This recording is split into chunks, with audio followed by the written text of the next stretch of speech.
Selamat siang teman-teman otomotif TV, apa kabar? Semoga sehat dan bahagia selalu saat menonton video ini. Kan saya lagi bersama Yadea T9 atau Yadea T9. Ini adalah varian motosiklet Yadea yang paling laris di Indonesia teman-teman. Kenapa laris? Ya salah satunya pasti karena harganya ya. Harganya paling terjangkau, dijual 21 jutaan. Dan karena kena subsidi 7 juta, cuma tinggal 14 juta aja. Nah, di video kali ini kita mau liatin semua fitur-fiturnya, ngerasain impresi berkendaranya seperti apa. Tonton terus videonya.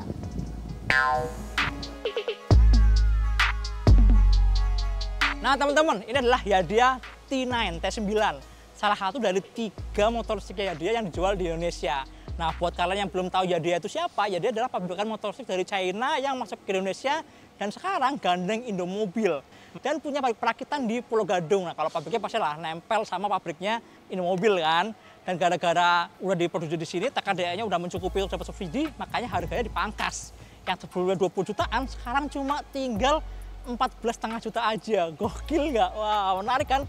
Makanya T9 ini jadi varian yang paling laris. Kalau menurut saya sih bukan cuma karena harganya ya, tapi tampilan desainnya juga paling ganteng sih, paling keren. Agak tajam-tajam, garis-garis tegasnya khas orang Indonesia lah ya. Dan sekarang kita mau lihat apa dulu? Kalau menurut saya sih lihatnya dulu kali ya. Lihat fitur-fiturnya deh. Kita lihat dari bagian depan sini, dari bagian depan. Mirip kayak yang udah-udah ya, ada si Davigo atau motosiklet lain juga ada yang tampilannya mirip kayak gini ya, wajar ya. Kalau dari China tuh emang kadang-kadang kopi. Kita nggak tahu yang mana yang duluan ya, akhirnya dipakai semua desain-desainnya kayak gitu kan. Salah satunya di sini. Cuma kalau ini lebih masuk proporsinya, karena roda depannya pakai ring 12, diameternya gede, sama dimensi motor keseluruhannya lebih masuk gitu kan. Di depan ini agak elegan ya, batok lampunya kotak-kotak gitu, ada logo nih, logo khasnya si Yadea. Di depan sini kosong, benar-benar kosong, nggak ada apa-apa, dan ada lampu LED yang kalau saya sih punya konfigurasi yang unik. Kenapa unik? Karena kalau kita nyalain kotak on, ini adalah lampu dekatnya, dan ada DRL di sini teman-teman, di sebelah kanan kirinya. Cuma kalau kita ngesen, dia jadi lampu sen tuh, berubah tuh. Nah, keren kan? Sedangkan lampu jauhnya ada di bagian yang tengah-tengah ini, yang di antara lampu sen dan lampu dekatnya, gitu. Kemudian di roda depan dia pakai roda ring 12 inci teman-teman, dan suspensinya ini pakai suspensi teleskopik, alusnya Yadea. Dan yang unik adalah bukan cuma di sini gede tulisan Yadeanya ya, tapi sampai baut-bautnya semua juga ada logo Yadeanya. Gokil ya, sedetail itu loh, karena memang ya di sana kan mereka perusahaan gede kan, mungkin sampai baut pun mereka bisa request untuk bikin grafiran logonya gitu kan. Tapi depannya pakai cakram, ini pakai kaliper yang bentuknya ini kalau dilihat juga siluetnya mirip kayak logo Yadea juga nih di sininya nih, gitu. Nah rodanya dia pakai roda ukurannya 90/90 ring 12, sedikit lebih kecil kalau dibandingin sama yang roda belakang, yang bahkan pakai 100/90 gitu teman-teman. Suspensi depannya nggak terlalu besar nih, asnya kecil aja, tapi dikasih karet penutup di bagian sini ya. Ini karetnya bikin tampilannya seolah-olah kayak lebih padat gitu kan. Biarpun sebenarnya asnya kecil banget sih. Kemudian pelek depannya juga cakep teman-teman. Palangnya mirip-mirip kayak pelek mobil zaman sekarang ya. Jadi ada polis dipadu sama warna hitamnya gitu. Oke sih, kalau di bagian depan lucu ya, bagus ya. Kecuali ini nih, bentuk plat nomornya ya, posisi plat nomornya kok nggak terlalu oke ya. Kalau saya malah lebih cakep kayaknya kalau ditaruh di sini sih, kayak motor-motor normal di Indonesia gitu kan. Jadi bagian depannya kelihatan lebih clean gitu. Kemudian kita lihat di area kemudinya ya, di bagian belakang. Yuk. Nah gini teman-teman nih, di balik kemudinya dia ada bodi yang ini agak aneh sih. Dia agak ngedoff gitu, cuma bukan yang kulit jeruk kasar gitu ya. Ini jadinya kayak halus tapi doff gitu. Biarpun secara finishing kalau menurut saya sih nggak yang mulus-mulus banget, itu ini masih satu step di bawah motor-motor Jepang lah. Kemudian ini ada tombol-tombol di sini mirip kayak apa coba? Mirip kayak ini ya, saklarnya motor-motor Honda ya. Nih klaksnya juga kayak gini. Ini mirip banget kayak motor-motor Honda nih. Ini yang ini masih ada buat saklar lampu. Sedangkan di bawahnya ada tombol buat shift ya, buat ganti mode berkendaranya. Kemudian di sebelah kiri ada lampu dekat lampu jauh, ada klakson, ada lampu sen di sini. Dan ini ada tombol nyempil sini nih, kayak tombol maksa banget tambahan gitu. Ini P artinya untuk parking ya. Nanti akan saya coba praktekin cara jalanin motor ini ya. Kemudian di bawahnya ini ada kunci kontak. Nah kunci kontaknya juga lucu teman-teman. Jadi sebenarnya paduan antara keyless sama manual. Masih ada kunci manual lagi nih, ada rumah kuncinya juga sini teman-teman. Jadi kalau mau kunci kontak on tinggal diputar sini, putar kanan, nah nyala kan. Tapi kalau misalnya kalian nggak mau pakai kunci kontaknya, kalian bisa pakai remote-nya. Nah di motor ini ada remote gitu teman-teman. Yang atas sih buat ngunci, yang bawah buat buka. Misalnya nih ya, motor ini saya buka nih, saya tekan yang bawah, ditekan gasnya kemudian diputar, tuh langsung nyala teman-teman, nggak perlu masukin anak kuncinya lagi. Kalau matiin ya diputar lagi ke kiri gitu kan. Kalau misalnya mau ngunci tinggal ditekan yang atas. Nah bunyi sekali artinya sudah kekunci, ini udah nggak bisa diputar lagi. Unik ya. Kemudian tengah ini adalah tombol buat buka joknya. Ini kalau kita tekan yang lama itu ya, lama banget. Nah tuh, tiba-tiba joknya kebuka sendiri teman-teman. Jadi dari jauh kita bisa buka joknya, nggak perlu deket ke motor gitu. Dan di knopnya ini kalau kita putar ke kiri, ini juga bisa buat buka jok juga. Di bawah joknya bagasinya lumayan gede. Cuma biarpun gede ternyata nggak terlalu dalam, jadi ya helm nggak bisa masuk ya. Kecuali helm yang cetok lah, helm setengah gitu mungkin masih bisa masuk. Cuma kalau helm SNI Open Face sih kayaknya ngepres banget, dia nggak bisa masuk teman-teman. Cuma meski begitu, dimensinya lumayan gede, jadi kayak jas hujan, sekalian punya barang perintilan-perintilan lain bisa masuk dalam semua. Lalu di belakang sini nih ada steker juga nih.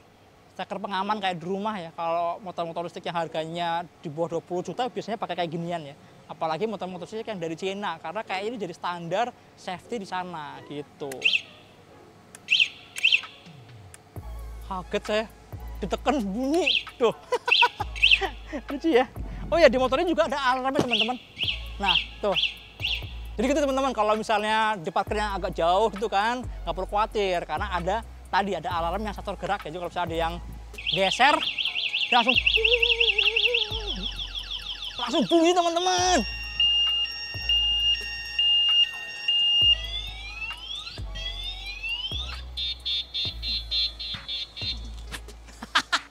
Asli kocak banget ya. Udah kayak odong-odong di tempat main anak-anak kecil gitu. Kemudian di bawahnya ini ada konsol. Konsolnya bisa buat naruh air mineral gitu lah ya, atau yang lain, handphone juga bisa karena di sini juga ada power outlet yang bentuknya udah USB. Kemudian tangannya ada gantungan barang di sini. Lalu malah speedometer belum diomongin ya. Ayo kita ke speedometer dulu yuk. Nah, ini teman-teman nih. Bener-bener sederhana banget isinya. Di sini ada odometer, cuma odometer tok. Ini ada indikator buat tegangan baterainya. Kemudian ini ada huruf P. Nah, P ini artinya masih parking nih. Motor ini belum bisa jalan, belum bisa diapa-apain nih. Nah, kalau mau jalan, kalian cukup tarik tuas remnya aja. Oh ya, tuas remnya ini enak loh. Dipegangnya tuh enak. Kenapa? Karena dia gede di bagian depannya dan melengkung ya. Melengkung, jadi di jari tuh nyaman banget teman-teman. Di jari tuh nyaman banget nariknya. Nah, kalau udah ditarik remnya, maka secara otomatis dia akan ready nih. Ada tulisan ready di sini dan huruf P-nya jadi angka 00. Yang artinya ini udah bisa digas nih. Kalau kita gas, roda belakang muter, tuh, udah langsung jalan. Kemudian di sebelah sini ada gear 1, gear 2 nih artinya mode berkendara lah ya. Mode berkendaranya ada nomor 1, ada yang nomor 2. Nah kalau nomor 1 ini yang pelannya, yang pelan itu top speednya kalau lagi diem gini ini bisa sampai tuh 47 km per jam, 46 lah ya. Kemudian kalau yang gear 2 nya kalian bisa tekan di sini, tombolnya ada di sini nih, tombol shift ini kita tekan, pindah ke posisi 2. Ini kalau kita gaspol dia bisa sampai 60 km per jam ya, sesuai sama ini ya, sama klemnya ya. Karena motornya kan di klemnya bisa lari sampai 60 km per jam. Gitu teman-teman. Oke, kita sekarang lihat bagian bawah deh, dek pijakan kakinya. Ini ada yang aneh sih kalau menurut saya. Kenapa aneh? Karena ini karpetnya karpetnya malah bikin licin gitu loh, nggak keset. Dan dia tuh ternyata cuma ditempel pakai kayak double tape gitu doang teman-teman nih. Kemudian di bawah sini nih, di bawah dek pijakan kakinya, ini ada baterai yang speknya Graphene 72 volt 38 ampere hour. Dia posisinya ada di bawah sini dan fix, nggak bisa dilepas-lepas. Jadi kalau misalnya ngecas harus sama motor-motornya, nggak bisa diambil baterainya doang dibawa kemana, nggak bisa teman-teman. Harus sama motor-motornya. Colokannya ada di sini nih, ada di bagian bawah sini colokannya gitu. Terus chargernya dia model yang kayak gini nih, kurang eksklusif ya kalau menurut saya sih, biasa banget teman-teman. Kayak gini chargernya, Chenhui charger. Kalau merah, lampunya nyala merah berarti lagi ngecas. Kalau udah hijau berarti full 72 volt 6 ampere spek chargernya. Kemudian di sini jelasin nih, inputnya 180 sampai 240 volt. Terus outputnya 88 volt juga. Kemudian ini nih, colokannya model yang kayak gini. Dan kalau saya tadi kemarin ngobrol-ngobrol sama teman-teman dia untuk ngecas dari 0 sampai 100% butuh waktu sekitar 7 sampai 8 jam. Ya lumayan lama lah ya. Tapi sesuai klaim mereka, motor ini bisa sampai 100 km teman-teman jarak tempuhnya. Jauh banget ya. Dan dari full sampai hari ini, kita teman-teman di redaksi udah ganti-gantian bahwa motor ini totalnya udah menempuh jarak sekitar 68 km. Dan baterainya masih tetap full aja nih. Di sini masih full. Bingung kan? Bener-bener bikin bingung. Jadi indikator baterainya ini full terus nih. Nggak berkurang kalau kita lagi jalan kenceng, tiba-tiba kita gaspol, dia akan turun paling rendah gitu kan, nanti habisnya naik lagi, pas berhenti full lagi. Nah tiba-tiba full lagi tuh. Tiba-tiba jadi full lagi, ntar di gas gede nih, tuh berkurang lagi tuh kan. Nah sebenarnya berapa nih yang realnya, masih 4 bar kah atau berapa itu nggak jelas juga. Ini saya pantang terus, tiba-tiba naik lagi. Jadi memang indikator baterai ini agak aneh ya, agak susah buat patokan. Sebetulnya kita masih bisa jalan berapa kilometer lagi, baterai tinggal berapa, itu agak susah teman-teman. Ini sih kalau misalnya paling aneh sih. Tadi saya sempat ngobrol sama teman-teman juga di Yadea kan, nanya juga, ini gimana kok nggak fix gitu ya, tapi naik turun. Kalau menurut mereka katanya dilihat posisi bar yang paling rendah. Nah yang paling rendah itu adalah kapasitas yang sesungguhnya. Cuma masalahnya kita cuma bisa lihat terendahnya pun kalau lagi jalan di gaspol gitu kan. Begitu gasnya ditutup atau kita berhenti, dia akan full lagi kan, barnya akan penuh lagi.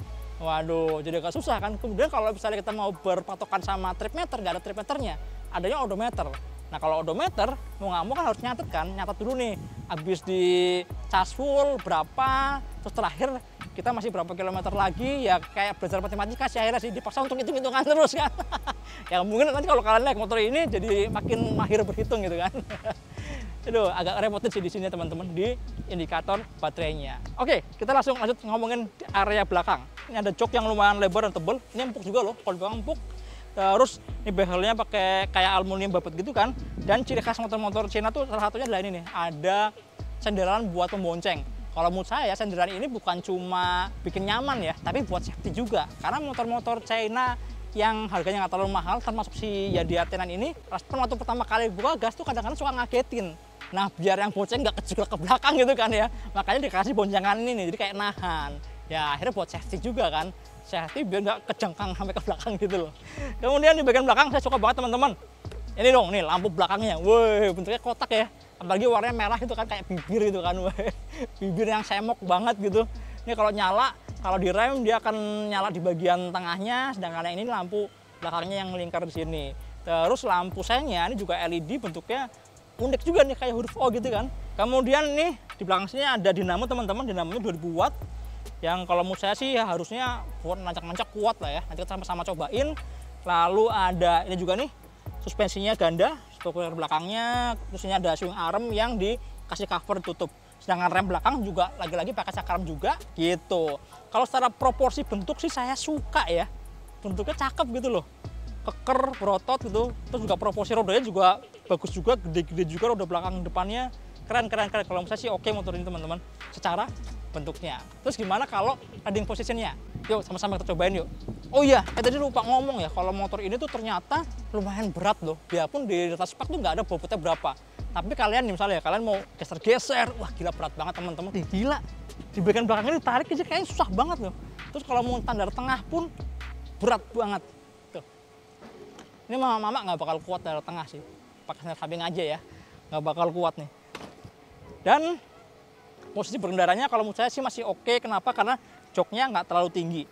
Tuh, saya 165 cm masih bisa napak sempurna kanan kiri. Biarpun joknya lebar loh ini.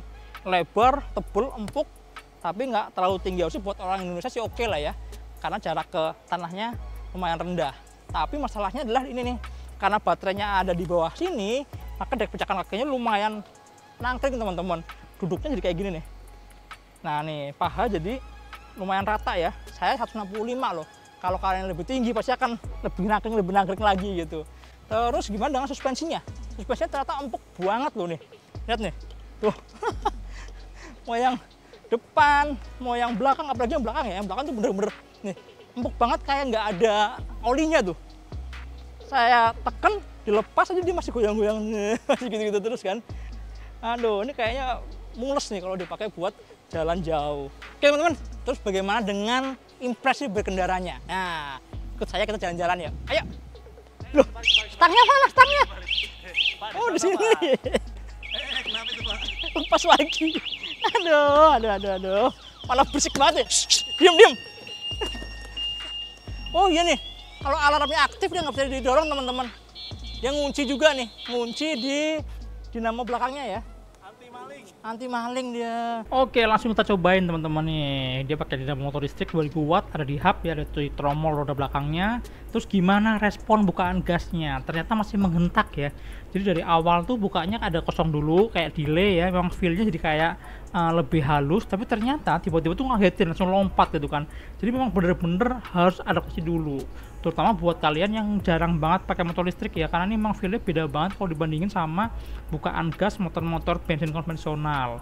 Tapi kalau gasnya dibuka terus lanjut ya, itu nanti rasanya akan tenaganya akan rata gitu sampai ke top speed. Top speednya kalau pakai riding mode yang satu itu bisa sampai sekitar 45 km per jam. Tapi kalau pakai yang mode 2 itu bisa sampai 60 km per jam. Cuma itu kalau baterainya penuh ya. Ya kalau baterainya cuma tinggal dikit kayak gini nih.